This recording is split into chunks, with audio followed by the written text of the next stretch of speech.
শিরোনামে জানাচ্ছিলাম, রাজধানীর বিভিন্ন পয়েন্টে জড়ো হচ্ছেন ৮ দলের নেতাকর্মীরা। ৫টি দাবিতে অংশ নেবেন পূর্ব ঘোষিত এই পদযাত্রা কর্মসূচিতে।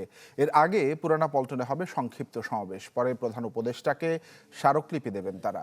নেতাদের দাবি, একই দিনে গণভোট এবং জাতীয় নির্বাচন হলে জুলাই সনদ বাস্তবায়নে তৈরি হবে অনিশ্চয়তা।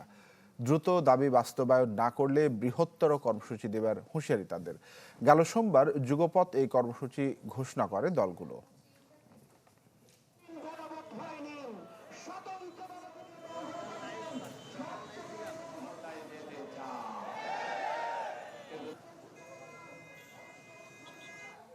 বিজলি কেবলসের স্কিন কোটেড ইনসুলেশন আগুন প্রতিরোধী। বিজলি কেবলস, নিরাপদ আজীবন। দর্শক, আমাদের সহকর্মীরা রাজধানীর বিভিন্ন জায়গা থেকে আমাদেরকে এই পদযাত্রার তথ্যটি জানাবেন। শুরুতে আমরা মুহাজির হকের কাছে জানতে চাইব, মুহাজির, এই পদযাত্রার কি সবশেষ তথ্য রয়েছে? একটি সংক্ষিপ্ত সমাবেশ হবারও কথা রয়েছে, সেটি শুরু হয়েছে কিনা, কি বলছেন নেতাকর্মীরা?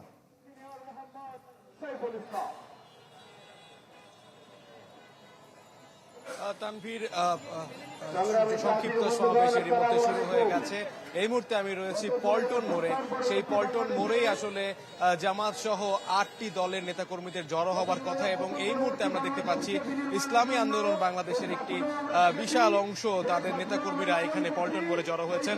আমি যদি আপনাকে এই পাশটা একটু দেখাই, যে এখানে তারা জড়ো হয়েছেন এবং তাদের যে দাবি, ৫ দফা দাবি, তারা এই জুলাই সনদ বাস্তবায়নের আদেশ জারি সহ এই মাসের মধ্যেই তারা গণভোট, অর্থাৎ নভেম্বরের মধ্যেই গণভোট এবং চেয়ে তারা মূলত আসলে এই আন্দোলনটা করছেন। ৫ দফা দাবি তারা তুলে ধরছেন। তারা লেভেল প্লেইং ফিল্ড তৈরি করার কথা বলছেন। নতুন আরপিওর আলোকে ফেব্রুয়ারি মাসেই জাতীয় নির্বাচনের দাবি, এবং ইসলামী আন্দোলনের যারা রয়েছেন তারা কিন্তু বেশ কিছু দাবি তারা তুলে ধরছেন এই পল্টন মোড় থেকে আমরা দেখতে পেয়েছি। এবং একই সাথে তারা কিছুক্ষণের মধ্যেই প্রধান উপদেষ্টা বরাবর স্মারকলিপি প্রদান যেটি রয়েছে সেদিকে যাত্রা শুরু করবেন, যাত্রা শুরু করবেন। এবং তার আগেই যে সংক্ষিপ্ত সমাবেশ, সেই সংক্ষিপ্ত সমাবেশে নেতাকর্মীরা, এখন পর্যন্ত ইসলামী আন্দোলনের নেতাকর্মীরা আমরা দেখতে পাচ্ছি।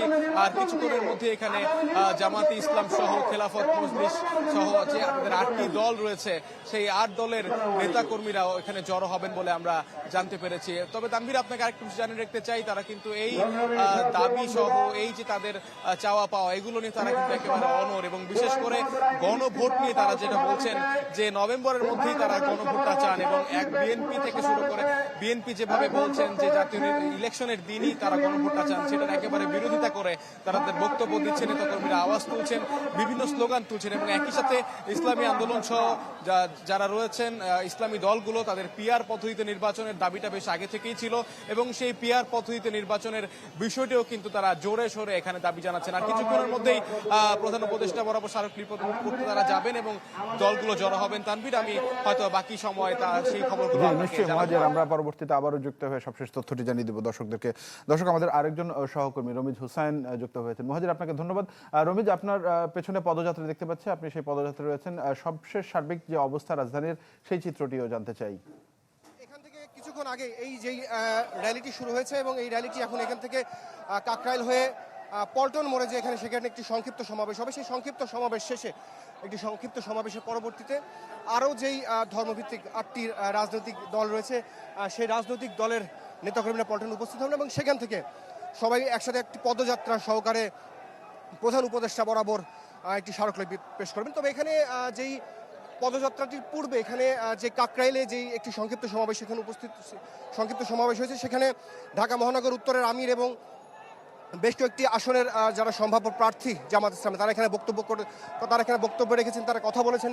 তারা বলছেন তাদের যে ৫ দফা দাবি, অর্থাৎ জুলাই সনদ বাস্তবায়নের আদেশ জারি করতে হবে এবং জাতীয় নির্বাচনের পূর্বেই গণভোট ঘোষণা সহ তাদের যেই ৫ দফা দাবি, যেখানে লেভেল প্লেইং ফিল্ড আছে এবং সব দলের সমান সুযোগ সহ বেশ কিছু কথা এখানে বলা হচ্ছিল। তারা এখানে বিএনপির প্রতি একটি অভিযোগ করছিল যে তারা আসলে যেই জুলাই জাতীয় সনদ, সেই সনদে তারা বাস্তবায়ন চায় না। তারা যেন তেনভাবেই একটি ক্ষমতায় যাওয়ার ইচ্ছা অভিলাষের তারা ব্যক্ত করছেন।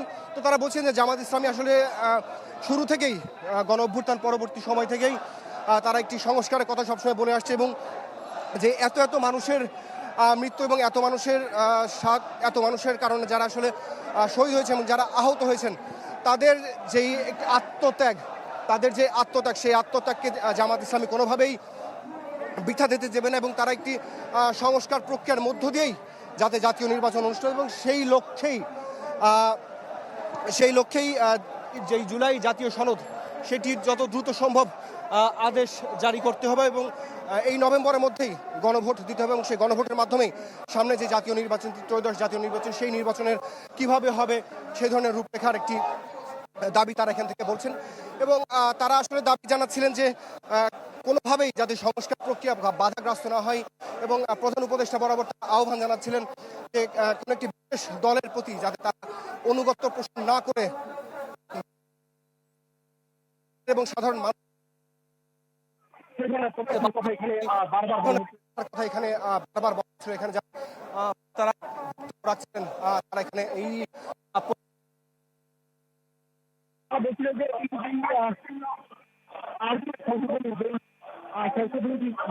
রেখেছেন সেটি আসলে জনতার বিজয় হিসাবে বাংলাদেশ জামাত তারা সেই জামাত দলের প্রতি আনুগত্য দেখিয়ে যেটি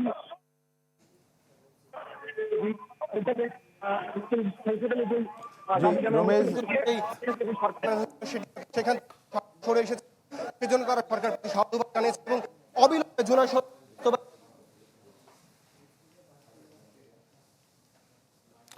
জুলাই সনদ বাস্তবায়ন সহ 5 দাবিতে জামায়াত ইসলামী সহ ইসলামী আন্দোলন এবং সমমনা 8টি দল তারা পদযাত্রা করছেন এবং আজকে স্মারকলিপি দেওয়ার কথা রয়েছে প্রধান উপদেষ্টা বরাবর। আমরা সেই চিত্রটি দেখছিলাম এবং সবশেষ তথ্যটি জানছিলাম আমাদের সহকর্মীদের মাধ্যমে।